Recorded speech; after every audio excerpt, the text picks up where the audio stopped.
disagreeable.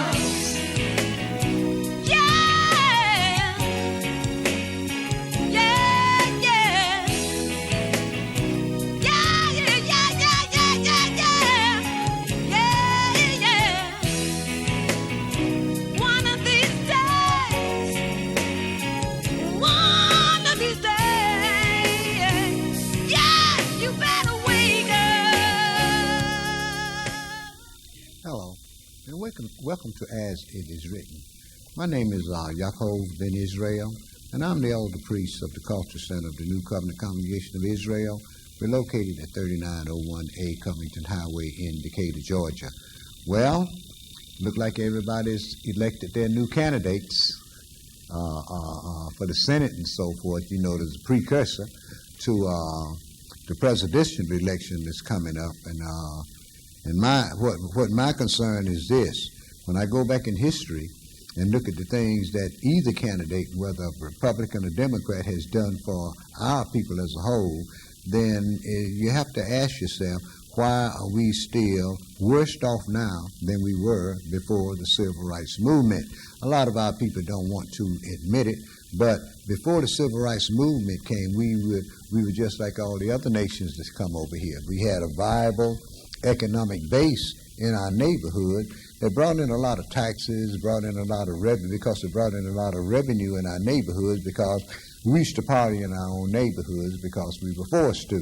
But then once we decided we wanted to integrate, the only folks on the earth that ever wanted to integrate with somebody else, once we decided we wanted to integrate, then we lost all of our economic value in our neighborhoods, and then we began to depend solely on the Euro-Gentiles for our jobs and whatever else we got. See, but Yahweh always told us, say, you know, I'm going to put you in captivity under a cruel Lord, but don't you learn his ways. Integration brings about assimilation. And we are trying to assimilate into a people that really don't have any culture. The only thing that they have that they all do basically is that they're all Christians, and they all attend, most of these Gentiles attend Christian churches. As a matter of fact, this is what this last empire was going to be all about. The prophet Daniel told you in the 7th chapter that this fourth kingdom will be different from all the other kingdoms before it. And truly, when you look up on this fourth kingdom, since the Messiah came and died, the nations have been practicing Christianity, and Christianity is the only thing that we can say that is part of their culture that we have assimilated into. But the reason for this is because by not knowing who we are, we don't understand that we had a culture before we came here. We had a culture before 70 A.D. when General Titus came into Jerusalem and destroyed our people and sold a remnant of our people to the Ethiopians for slaves in the salt mines. So what we've managed to do from that time is we've managed to grab onto everything that the nations has given us to believe in, depending on which nation we were in captivity under. When you get back in the book of Daniel, you find out that when they took us down to old ancient Babylon, which is a little town named Al-Hila, Iraq, about 25 miles north of Baghdad, when they took us down there as servants, our people only stayed down there 70 years. And when you read the prophets Ezra and Nehemiah, they tell you that our people had intermarried with other people and so forth. Because back then, see, it wasn't no such thing as race and color and all that stuff. That stuff came up with these Gentiles that we among today, and this was to separate us from them. But when you get back in the book of Daniel and you read about in just 70 years, our people had intermarried into other nations and so forth and so on, and most of their children did not even speak our native language anymore. That's when the language began to be polluted with other languages. And even today, as a people, we sit around and we say that we're African Americans, and But most of the time when we fill out an application or something, what we put down there is black. And that's what a lot of people still call us, is blacks. At one time we was black and we were colored. We were Negroes, and then we were coloreds, and then we decided we didn't want to be colored. We was going to be blacks, and then we didn't want to be that no more. We became Afro-Americans, and then we left that alone, and now we are African-Americans, but the Africans don't have anything to do with us simply because the Africans know that we are not African people. And if you talk to some of these Ethiopians with some sense about who you are as a person, then they'll let you know that there are some people in Ethiopia called the Palasha and the Ashanti, which are not Africans. They are the remainder of the Hebrews that General Titus sold to the Africans between 70 and 100 A.D. And the strange thing is, now that's what history says. See, but the strange thing is that they sold the Hebrews, the Jews, to the Ethiopians to work in the salt mines. But then today, when you look at the people that's over there in Israel today that's calling themselves Jews, they went into the land in 1948, and they came all out of Europe. None of them came out of Africa. But yet and still, according to history, the Jews were black, and they were sold to the Ethiopians to work in the salt mines. But if you know these things, then you can read the newspaper and see and a whole lot of information that come from secret organizations like the Illuminati and the Bilderbergers and so forth. You can look at these things and very well see that, look at some of the information, and you can very well see everybody on the earth, all the nations know who we are but us. All the nations know who we are but us simply because we don't look for our roots. We go by that word of mouth things or things that happen to us in this country here.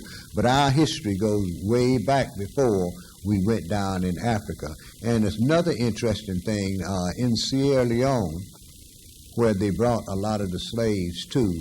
They had a fort there that they was putting the slaves in, and they called it Fort Judah. Judah is the same tribe that King David came out of, King Solomon, and the Messiah. And these were the ones, when you read the prophets, when you read the curses that Yahweh put on our people, these were the tribes that was told that they would be in a land, they would be strangers in a land that is not theirs, and will serve them and be afflicted for 400 years. And afterwards would they come out with great substance, and that nation will I judge. And when you know who you are, and you read the whole Bible instead of what these Gentiles like to call the New Testament, that's full of Christian Greek scriptures, just understand one thing. The Bible is one continuous story from Genesis to Revelation. Ain't no such animal as the New Testament. What they call the New Testament is the New Covenant, and the New Covenant was spoken by all of the prophets from the Garden of Eden down to after the coming of the Messiah. All of the prophets spoke of those things. Then if we don't be delivered, if you look at the state of our people today, if we don't be delivered, our young people that's in the street today, they will be destroyed. As a matter of fact, they have a plan out. You can go on the internet and pick it up. It's called the King Alfred Plan, and they tell that's Alfred, King Alfred.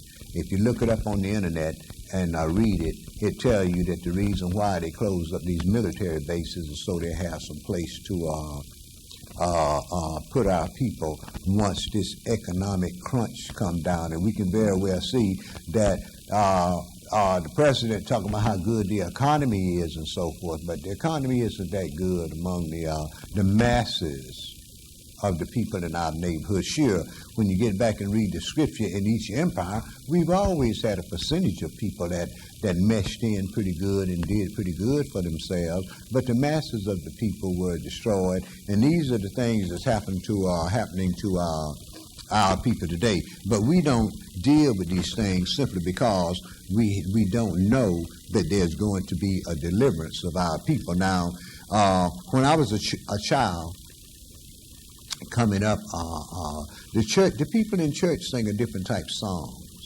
They were called Negro spirituals.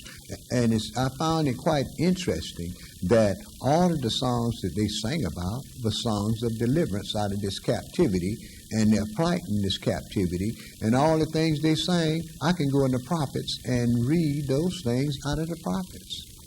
If our people was African, why did they know everything that the Israelites prophets had to say about our deliverance? But once they began to put the Israelis over there, the so-called them imposters over there in Israel, up, once the United States and Great Britain, these Christians, began to set them up as the Jews, then we as a people, that kind of pushed us back completely off the spectrum. And then what you can do is you can go back in 70 A.D. And from 70 A.D., there's no history anyplace written about the Hebrew Israelites. They just dropped our people through the cracks of history. But back in 1981, you can go to the public library and check the General Constitution and pick this up. Back in 1981, when the war broke out in Mogadishu, Ethiopia, they started secretly airlifting black people out of Ethiopia and putting them in Israel.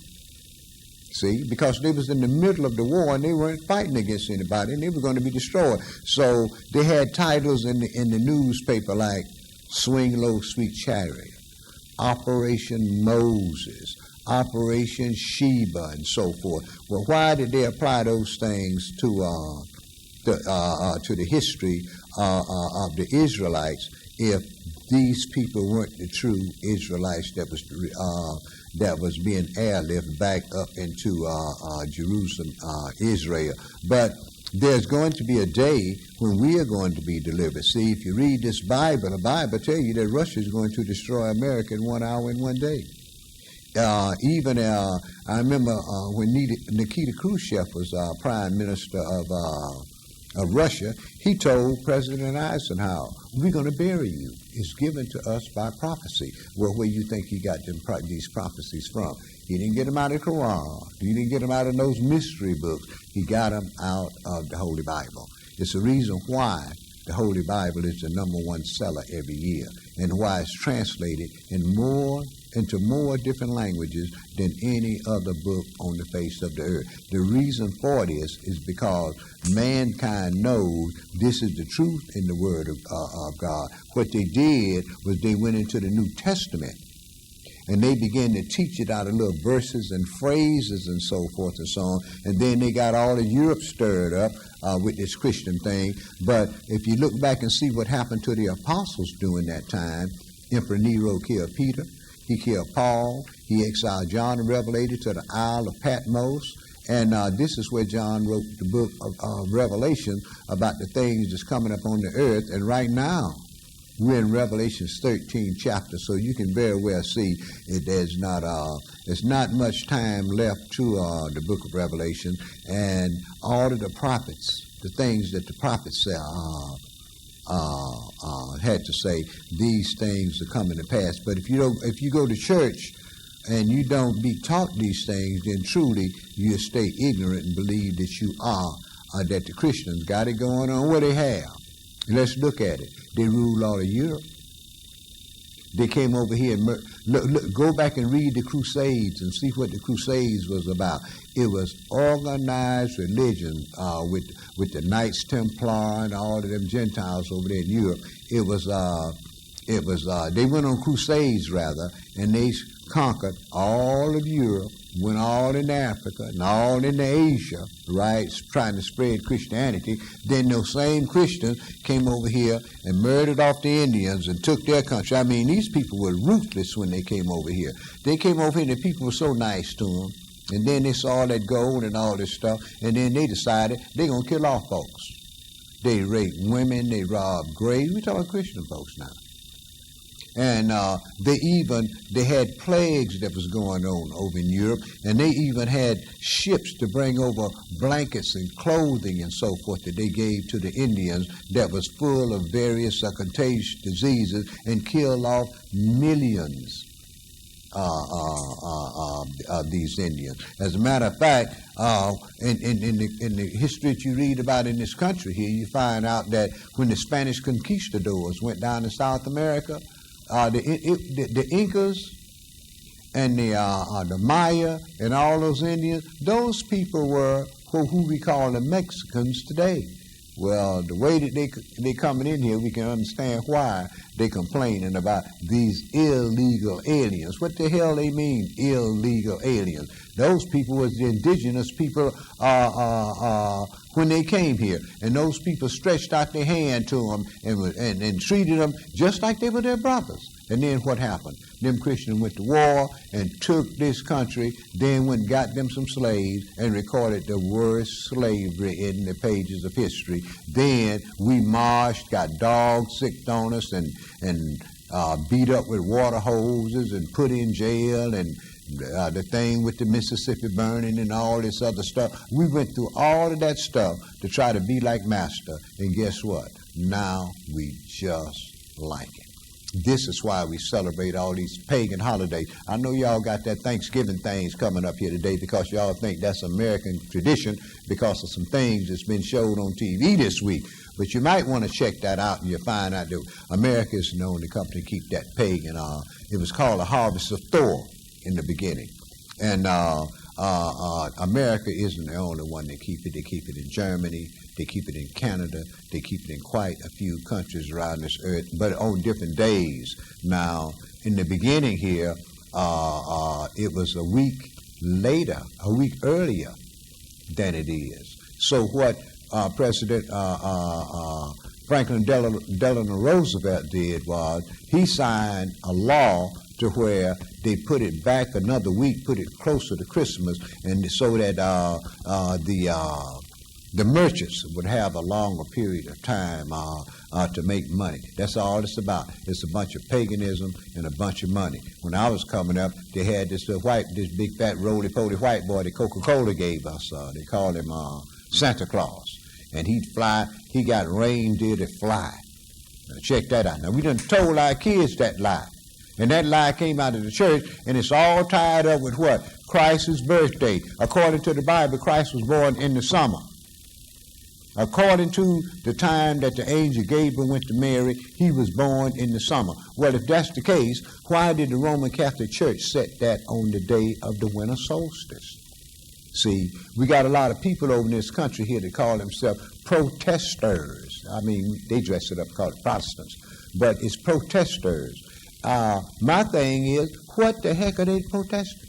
They still, they separated from the Roman Catholic Church, but yet still, here they are, say they protesters, but all the days that they keep was given to them by the Roman Catholic Church. It was Emperor Constantine and Pope St. Leo that declared Sunday to be the Sabbath day. But in the Bible, all the days had numbers instead of names. So what they did was they changed it to the first day of the week after the angel of the sun. Remember, Paul told you that Lucifer was transformed into an angel of light, and his ministers are teaching Yahweh in contention. Well, when you get in the book of Acts and Deuteronomy in the law book, and in the book and see which holidays that holy days Yahweh told us to keep, I can go in the book of Acts, which is the first 30 years of the church, and show you that the apostle was still keeping the same days that Yahweh had told us to keep in Deuteronomy, Leviticus rather, 23rd chapter. But today, we don't do those days. What we do is we keep Thanksgiving, which is a pagan holiday. Look at, all you got to, don't listen to me, look it up in your encyclopedia. See, we like these damn traditions so much that what we decide we're going to do is we are going to follow these traditions. Well, look up the thing that you're doing. Don't just do things just to be doing it because everybody else do it. If everybody else jump off the Empire State Building, you're going to jump off too? That don't make sense. Go look up Thanksgiving. Go look up Christmas. And it's going to tell you this is the day that the church set aside to celebrate his birthday. Well, don't nobody know which day he was born. But they said it they decided, these Christians, these good Christian folk, they decided they were going to set it on December 25th, the day of the winter solstice. The day of the winter solstice is when them Gentiles used to have one of their big feasts, because it's the time when the sun was farthest from the earth, and they prayed to the sun to come back to the earth. Remember now, Lucifer is the angel of the sun. That's why they changed the Sabbath day from Saturday to Sunday. But when you look on your calendar, every time you flip a page, the first day on there is Sunday, because it was the first day of the week. You see, but them Gentiles decided they didn't want to do it that way. We ain't going to the church the same day they go to church. We're gonna set us a day aside, and we're gonna go to church on this day. So they don't do anything God say do, but yet and still there's one of them big churches on every corner, and they're getting bigger and bigger. And you know, and I know, and especially your old folks. That's who I blame for not teaching these young folks what's going on. Because y'all older people, y'all senior citizens, y'all remember when the church didn't tithe. And they didn't tithe because they say they're not under the law, they're under grace. But then here come Jimmy Swaggart and Oral Roberts and Kenneth Copeland and all those big-time televangelists, and they started talking about tithe. Now, you go to church now, the preacher want to know your financial status. Check that out. I thought you was going there for salvation, but now you got to pay for it. Folks go out in the streets and do everything they want to do. They ain't go to church on Sunday, reeking with sin. Go to church. Them been out all Saturday night playing them stupid games they play. Go into the church and then sit up there and pay off your debt for what you did all week, and that gives you the authority to do it another week. The phone number here is 404-892-5614. That's 404-892-5614. But don't think this captivity is going to last forever. If you know who you are and read the prophets, you'll find out that we were only supposed to be here for 400 years. Well, we came over here in the early 1600s, and here it is now in what they call the 21st century.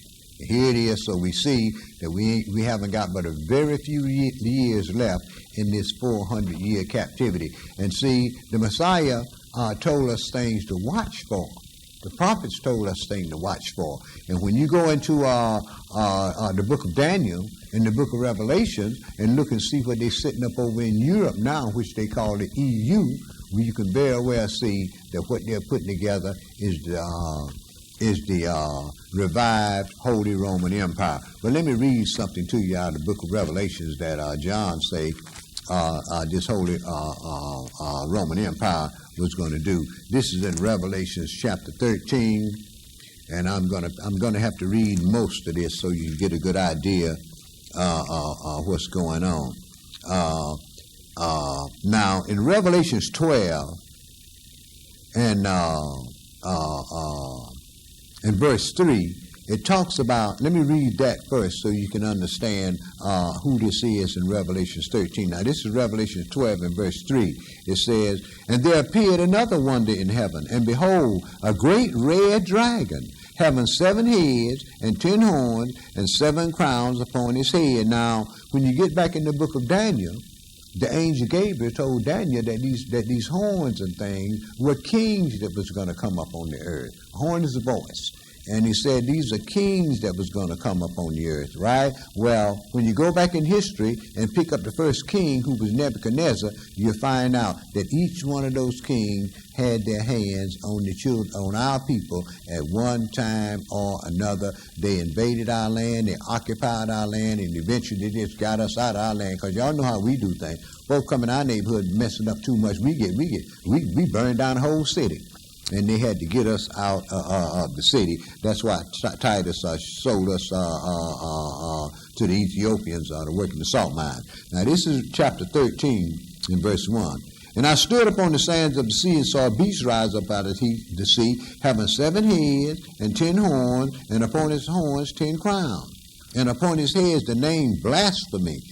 And the beast which I saw was likened to a leopard, Alexander the Great. The feet was the feet of the bear, that was during the Medo-Persian Empire, and his mouth is the mouth of a lion, that was King Nebuchadnezzar. And the dragon gave him his power and his seat and great authority. And I saw one of his heads as if it was wounded unto death. Rome fell in 476 A.D., and the deadly wound was healed, and all the world wondered after the beast. And they worshipped the dragon, which gave power unto the beast, and they worshipped the beast, saying, Who is like unto the beast, and who is able to make war with him?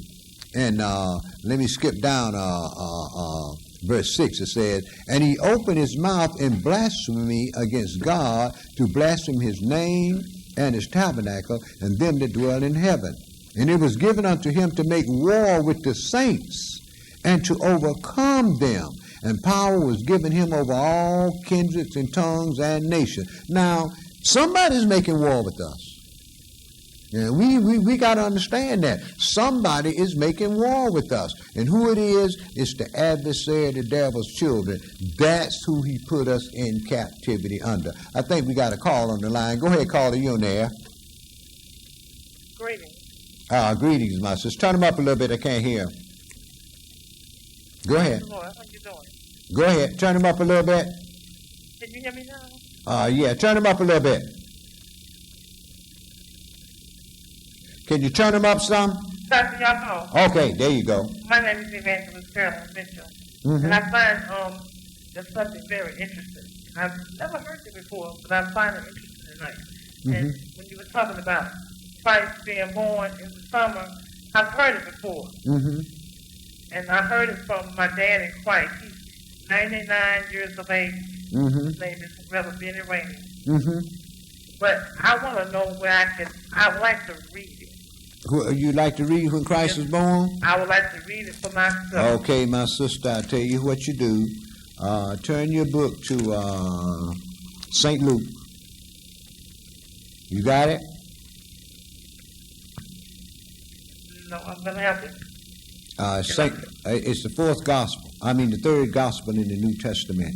You got Matthew, Mark, and then Luke. Oh, I know where it is in the Bible. Just Okay. give me a second. Huh? Okay. I need to get my Bible.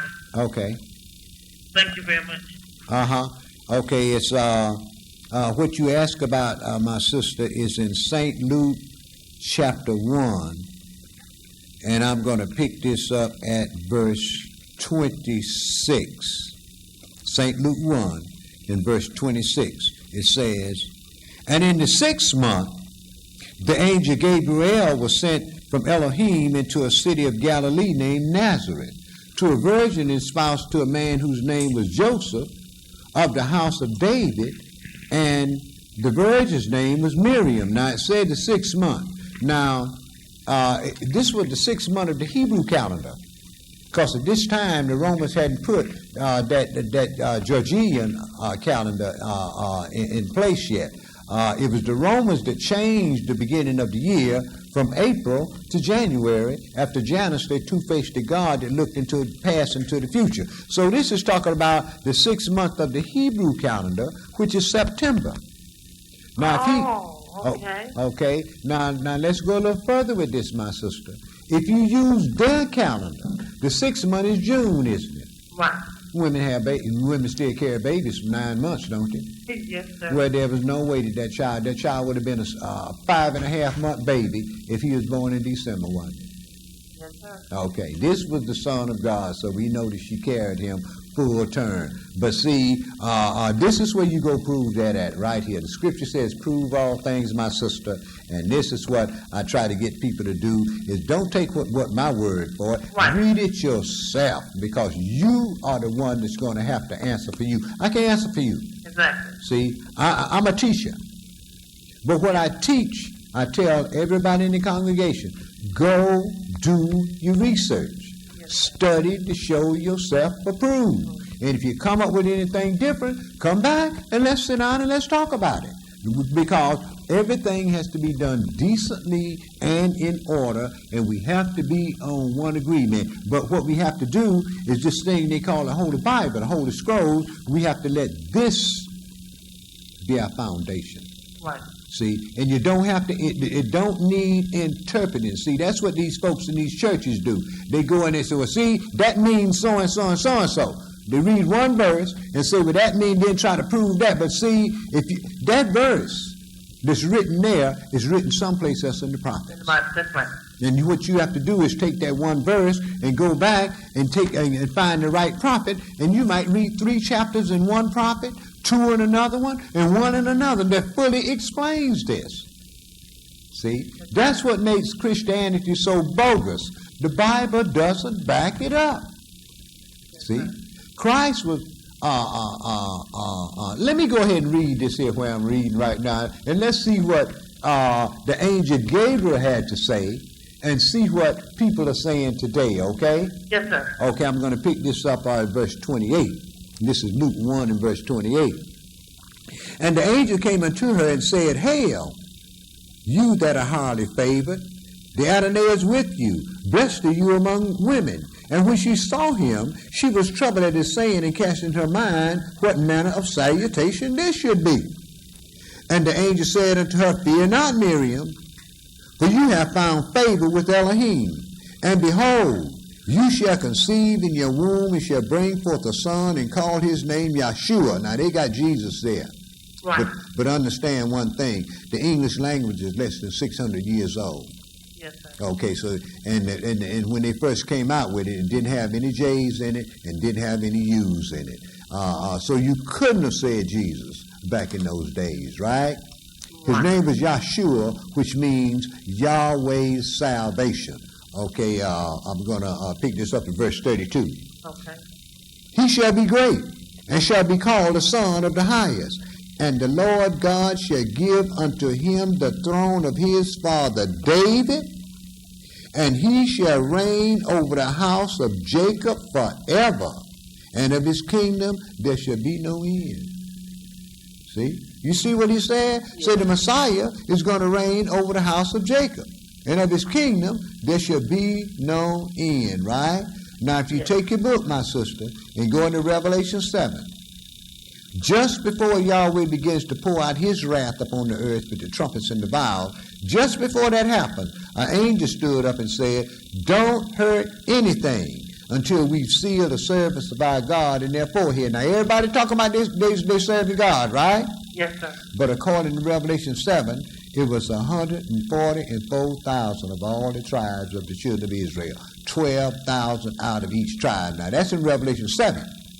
Now, if you go into Revelation 14, everybody talking about they're going to be with the Messiah, but according to Revelation 14, it was only that 144,000 from the tribes of Israel that was going to be with the Messiah. We have to understand when you read Hebrews 7 and 8, Hebrews 7 and 8 tell you that the new covenant was made with the same people that the other covenant was made with. Amen. But see what they did, they eradicated our people. They was grafted into our tree. That's what Paul told them. They was grafted into the tree. See? Yes.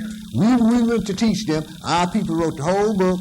We went to teach them. Then they killed off our people. Then cut down our tree and put that pagan tree they got in place. And look at the days the church celebrate. Ashtaroth, which they call Easter. It was Ishtar.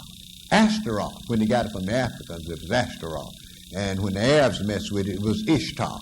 Now it's Easter, but it's the same pagan holiday. It has to do with the spring equinox, the changing of the season. That's what that has to do with. Then you got Cupid's Day. This little white angel flying around, little angel baby flying around, and he's supposed to shoot an arrow in your heart, and you're supposed to fall in love, right? Yeah. Yeah, right? Yeah. Now they done told me that Santa Claus lie. Now, here they come and telling me this lie here about this little Cupid thing. Then they turn around and change the beginning of the year from April to January. After Janus, they're two-faced to God that looks into the past, into the future. And I'm supposed to go along with that too. And then they're going to call me an April fool because I keep April. See? And you're going to find out one thing. Whenever you're dealing with this book here, and the truth in this book here, folks are going to hate you for it. Folks going to turn against you. You know why? It's going against what Master taught them. Now, if I was a white boy up here talking about this stuff here, I'd have a church, I'd have 50,000 members. And you know it, and I know it too. But let me read something. I just said all that, but let me read something that the prophet Isaiah said was going to take place once the Messiah come back. See, all you have to do is read your book. And it would tell you everything that you need to know about our salvation. Now I'm going into prophet Isaiah here again. Isaiah, my favorite prophet. I'm going in Isaiah chapter 66, and I'm going to pick this up at verse 9. It says, "Shall I bring to the birth and not cause to bring forth, saith Yahweh? Shall I cause to bring forth and shut the womb, says your Elohim? Rejoice you with Jerusalem," not by yourself. Rejoice with Jerusalem. The Jews was in Jerusalem. It was the capital city of the land of Israel. "And be glad with her, all you that love her. Rejoice for joy with her, all ye that mourn for her, that you may suck and be satisfied with the breast of her consolation, that you may milk out and be delighted with the abundance of her glory. For thus saith Yahweh, Behold, I will extend peace to her like a river, and the glory, which is the treasury, and their treasure is not really in their money, it's in their technology, of the Gentiles like a flowing stream. Then shall you suck, you shall be borne upon her side and dandled upon her knees. As one whom mother comfort, so will I comfort you, and you shall be comforted in Jerusalem," not in heaven. "And when you see this, your heart shall rejoice, and your bones shall flourish like an herb." Why? Because we've been in captivity so long. "And the hand of Yahweh shall be known toward his servants, and his indignation toward his enemies. For behold, the Lord will come with fire, and with his chariots like a whirlwind, to render his anger with fury, and his rebuke with flames of fire. For by fire and by a sword would Yahweh plead with all flesh, and the slain of Yahweh shall be many.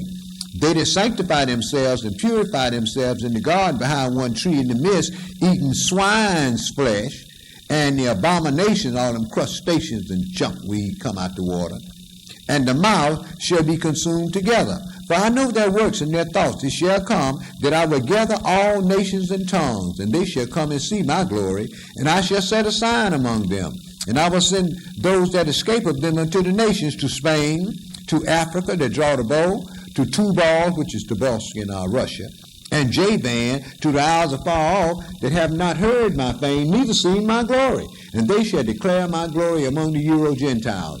And the Gentiles shall bring all of your brethren for an offering unto Yahweh out of all nations, upon horses, and in chariots, and in leaders, and upon mules, and upon swift beasts, to my holy mountain Jerusalem, said Yahweh, as the children of Israel bring an offering in a clean vessel unto the house of Yahweh. And I will also take Israel for priests and Levites. For as the new heavens and the new earth which I make shall remain before me, so shall your seed and your name remain. And it shall come to pass that from one new moon to another, and from one Sabbath to another, shall all flesh come to worship before me, saith Yahweh. And they shall go forth and look upon the carcasses of the men that have transgressed against me, for their worm shall not die, neither shall the fire be quenched, and they shall be an abhorring to all flesh. So what we're talking about is, what all the prophets talking about is the same thing the older folks, when I was a kid, sang about being returned. Swing low, sweet chariot. I looked over Jordan, and what did I see? A band of angels coming after me, coming for to carry me home back over the Jordan into Israel. I'm going down to the River Jordan one of these days. I'm going to sit at the welcome table. I'm going to feast on milk and honey. That's the same thing that the prophets had to say. But these Christians, no, ain't none of that stuff going to happen. God lied to all them prophets. Everybody going up to heaven. Right. It ain't written one place in the scripture. I think we got another caller on the line. Go ahead, caller. You in there. Go ahead, caller. Can you hear me? Yeah. Yeah. Okay, when Satan calls to make war with the remnant, is he coming after you because you an Israelite or Yes, sir. the one that's keeping the law? Well, it's about the Israelites. Let me go read that to you, brother. That's in Revelations 12. And we can read that now. Revelations 12, and I'm going to Even if they fall in his ways? Huh? Pardon me? I didn't hear you, brother. Even if they fall in his ways? Well, when Lucifer gets thrown out of heaven, and when I read this, you'll see that he's going to make war with the children of Israel that knows the truth. See, when you read in the book of Revelation, you're going to see that, especially in Revelation 7, when God's service was sealed, that great tribulation, during the great tribulation period, that's when the Euro-Gentiles and the other nation is going to convert to our culture, what they call Judaism. That's when the nations are going to convert. It's during the last 3.5 years just before the Messiah returns back to this earth. And so that's when that's why John say, after the sealing of that 144,000, John say, I saw a great multitude which no man could name a number. And let me go read that so I won't paraphrase that too much. This is in Revelation chapter 7. Now, between verse 1 and verse 8, that's when the 144,000 was sealed out of the tribe of Israel. Now, in verse 9 it says, and after this, after this I beheld, and lo, a great multitude, which no man could number, of all nations and kindreds and people and tongues. So we know that all the nations, you got to have somebody to rule over. We aren't going to the only ones going to be saved. Yahweh is taking all of the wicked out of the earth and setting up a governmental system on this earth that's going to last for 1,000 years. And he told you in the prophet Zechariah that the first dominion is going to come to the tribe of Judah. Judah is the one over here that they call Zion. Our fathers used to sing, "'Tis that old ship of Zion. It's done landed many 1,000." Well, it was talking about the house of Judah. Now, let me skip down to verse 13 here. It says, and one of the elders answered, saying unto me, what are these which are arrayed in white robes, and from where they came from? Now, he knew about Israel, but he didn't know about this great multitude. The mystery of the Old Testament was how the nation was going to be saved. Our people knew they was going to be saved, but they didn't know how. So that was the mystery. Verse 14. And I said unto him, Sir, you know it. And he said unto me, These are they which came out of great tribulation, and have washed their robes and made them white in the blood of the Lamb. So if the nations that's going to be saved is going to be saved during the great tribulation period. Okay, this Christian thing that they got going, once they set up their new world order, brother, they getting rid of that thing. You know why? Too many people got their hands in the pot. The Baptist is one organization. The Methodist is another organization. The Seventh-day Adventist is another organization. The Jehovah's Witness, right on down the line, all of them are different organizations, and they're different because they could get that lie straight. And all of them disagreed with stuff. You know why? They were supposed to get it from us, and they had us in captivity. See, that's the reason why they hate us, because they know who we are. And they want to destroy us because they worship the adversary, the devil. Ain't no doubt about it. Now let me go back in Revelation 13 and deal with that other thing that we was dealing with, brother. This is doing the setup of that one empire. I just read this a few minutes ago, but it said, I'm going to pick this up at verse 6, Revelation 13 and 6. It's the last empire, the revived Holy Roman Empire, with the deadly wound being healed that we read about in earlier this chapter. Verse 6, and he opened his mouth in blasphemy against Elohim, to blaspheme his name and his tabernacle and them that dwell in heaven. And it was given unto him to make war with the saints and to overcome them. And power was given unto him over all kindreds, tongue, and nation. And all that dwell upon the earth shall worship him, whose names are not written in the Lamb's book of life, slain from the foundation of the earth. And we can't get around that. Now let's see who Lucifer is going to be making war with here. This is in Revelation 12, and I'm going to pick this up at verse 7. And there was war in heaven. Michael and his angels fought against the dragon, and the dragon fought with his angels and prevailed not. Neither was their place found any more in heaven. And the great dragon was cast out, that old serpent called the devil and Satan, which deceived the whole world. He was cast into the earth, and his angels were cast out with him.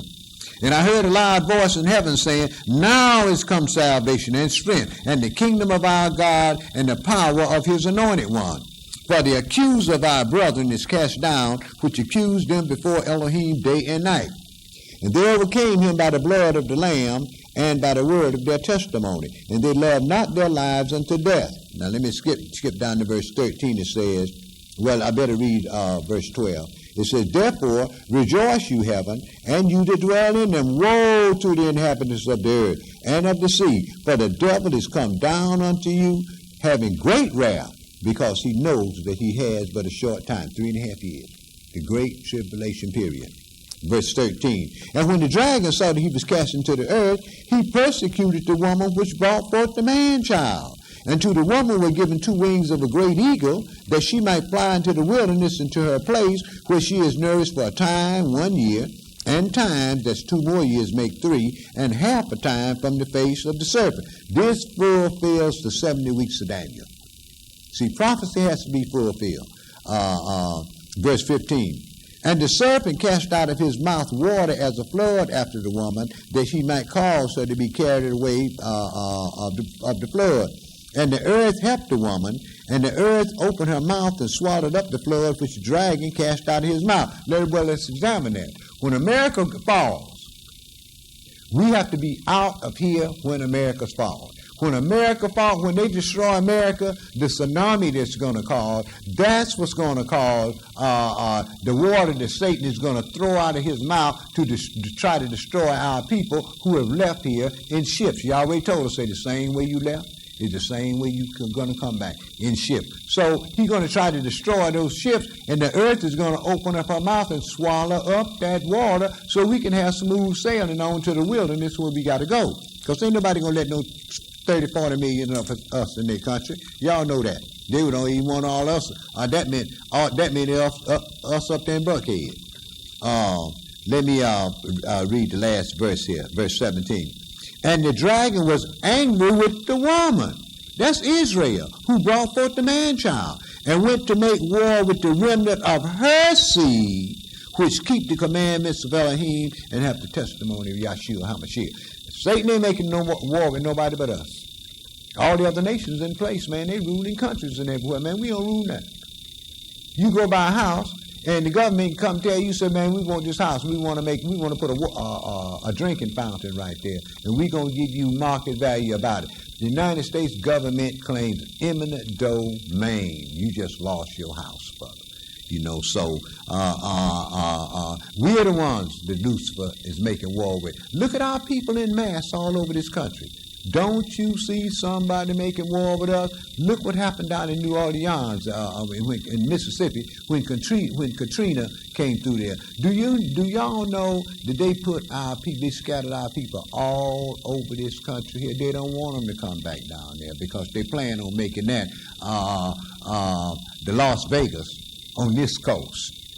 See, that's what that's all about. So you have to understand that everybody know what happened to the levees and so forth. All that's been verified. So it was a reason for these things. But let's understand who it is that's in control of this whole country. Your president is a Christian. All your senators are Christians. Okay? And we know in politics ain't nothing but a bunch of thugs. Y'all know it, and I know it. So, and all these people go to church on Sunday with their little Bible in their hand, they're Presbyterians and all these other Christians. Christ said salvation is of the Jews. We just read in Luke where the angel Gabriel told Mary that Yahweh was going to give the Messiah the throne of his father David, and he was going to reign over the house of Jacob forever. Right. But he's going to set up his people as the governors of this earth, and his people are the ones that's going to rule over the nation. And the nation don't want that. No, because they know how they treated us, see. But if they look at our past in this country, they see that we aren't like them. We quick to forgive them. That's why we want to integrate. We have forgiven them. All the folks they hung in trees and burned, all that strange fruit they had hanging in trees, and let me tell you something, that's one of the most horrible sights you can see. I remember when I was a kid, I saw a brother, the Christian Knights of the Ku Klux Klan had lynched. And that was the most horrible scene I had seen. Here this brother hanging in the tree, and then they built a fire under this brother to burn him up. Where do you think picnic came from? It wasn't picnic, it was pick a nigger. And they shortened it up to picnic. And what they would do is they would bring one of our people to the square. People came from different states and everything to see this going on. I mean, this is in their history, the history of these good Christian folks. People would come, and after they burned the body, they had even the little kids going up taking little pieces off the body and so forth. They called it a picnic, pick a nigger. That's what it was. And I know I used the word that I shouldn't use, but check this out. Our kids in the street use it fluently. You know why? Because they got it from us at home. But yet and still, when you use it out in public, it's politically incorrect. Right. Well, I tell you what you do. We don't like the word. Get your dictionary and look it up, and it says a member of the black race. Listen what it said. It didn't call you by no nation. It called you the member of the black race. Now check that out. Yeah. The things that I talk about on this program, I know a lot of people don't like to hear them. You know, I ain't got nothing to do with that. That's your problem. That's between you and your Creator. The things that I talk about on this program, all of them are written down in this book. What's not written down in this book, I can take you to the history books and show it to you in the history books, simply because of the fact that it's time for our deliverance. This is why so many people are coming into the knowledge as to who this so-called renamed Negro, colored, African American, Afro, or whatever you decide to call us. History is going to prove who we are. The prophets is going to prove who we are. If you get into Deuteronomy 28 chapter and read the curses that Yahweh put on his people, and read the history of the 6 seeds upon the earth. It's only six seeds upon the earth. If you read their history, you find out one thing. The things that Yahweh said was going to happen to his people has only happened to this renamed Negro here on the earth. The people over there in Israel today, if you check their history, they came out of Europe. They've never been in captivity. Hitler tried to kill off a whole lot of them, but it wasn't just them. When I was a kid, it was 1 million. Now it's 6. Give them another 10 years to be 25. 25 million of them. No. That's the United States, because God told Abraham, blessed is he who blessed thee, and cursed is he who cursed thee. Then they set them up in the Middle East, and they doing everything they can to show the world, well, we blessing them, see? We blessing them, so this is why Yahweh is blessing my country, tears of thee, sweet land of liberty. Right. He bless you because of who you got over here as his captives, and we had to be protected until the Mashiach returns and Yahweh's word be fulfilled. Don't think that people we got just over here just because Yahweh didn't have nothing to do. Yahweh told Abraham in Genesis 15:13 we was going to be here 400 years. A lot of people say, well, that was the time the Hebrews was down in Egypt. They was down in Egypt 430 years. Yahweh don't make no 30-year mistakes. And he told them, they knew about the land of Egypt because Abraham, Isaac, and Jacob had been into Egypt. They knew about that. But he told them they'd be in captivity in a land they did not know of. Well, Africa, Europe, and Asia, and the Middle East, those places our people did trade because Jerusalem was on the trade routes. They did trade with those people. They knew about all those. But America, see, my land, my country, tears of thee, sweet land of the goddess liberty. America hadn't been discovered by these Euro-Gentiles. And they came over here, and we see the results of that today. And talk to the Mexicans. Talk to the Americans, because they're part of the American Indians. And talk to the American Indians. And they'll tell you what they think about Miss America Pie. Once again, my name is Yaakov Ben Israel, and I'm the elder elder priest of the Culture Center of the New Covenant Congregation of Israel, located at 3901A Covington Highway in Decatur, Georgia. We have classes on the Shabbat, which y'all call Saturday. We have our regular service on the Sabbath day. Bible class. Bible class is on Sunday morning at 11:30, and on Tuesday night at 8 p.m. there's Bible class, and on Thursday nights at 8 p.m. we have a class for sisters only. So if you're interested in anything that's been said, if you have any doubts about anything, if you have any questions you want to answer, I'll give you my cell phone number. It's 404-630-0800. That's 404-630-0800. We can call and we can chit-chat. Don't call me. Don't be calling me now. I usually stay up to 3, 4 o'clock in the morning. Don't be calling me, talking to me with no junk that you can't prove. But if you got some interesting things and you want to chit-chat about, then what you do is you give me a call, and we can sit on the phone and we can chit-chat out of the scripture. But like I said before, this has to be the bottom line. The scripture has to be last. I don't care what you've been taught. I don't care what you think, because the Bible has nothing to do with what you think. It has to do with the truth in the Word of God. And if you can't deal with the truth in the Word of God, you might as well go ahead and go to church on the first day of the week. Remember, the Bible told you Christ rose on the first day of the week, and they call that Easter Sunday. Well, the day before that was the Sabbath. And Yahweh didn't say no place to change His holy day. As a matter of fact, we just read it's going to happen. Peace. Shalom.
with stuff.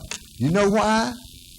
They were supposed to get it from us, and they had us in captivity. See, that's the reason why they hate us, because they know who we are. And they want to destroy us because they worship the adversary, the devil. Ain't no doubt about it. Now let me go back in Revelation 13 and deal with that other thing that we was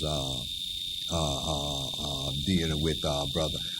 This is doing the setup of that one empire. I just read this a few minutes ago, but it said, I'm going to pick this up at verse 6, Revelation 13 and 6. It's the last empire, the revived Holy Roman Empire, with the deadly wound being healed that we read about in earlier this chapter.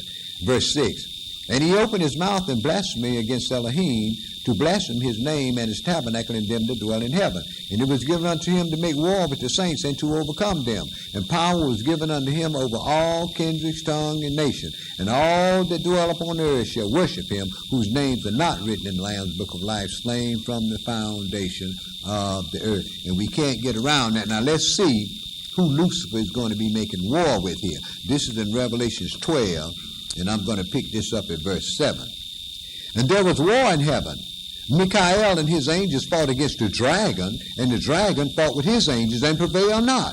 Neither was their place found any more in heaven. And the great dragon was cast out, that old serpent called the devil and Satan, which deceived the whole world. He was cast into the earth, and his angels were cast out with him. And I heard a loud voice in heaven saying, now is come salvation and strength, and the kingdom of our God, and the power of his anointed one. For the accuser of our brethren is cast down, which accused them before Elohim day and night. And they overcame him by the blood of the Lamb and by the word of their testimony. And they loved not their lives unto death. Now let me skip down to verse 13. It says, well, I better read verse 12. It says, therefore rejoice, you heaven, and you that dwell in them. Woe to the inhabitants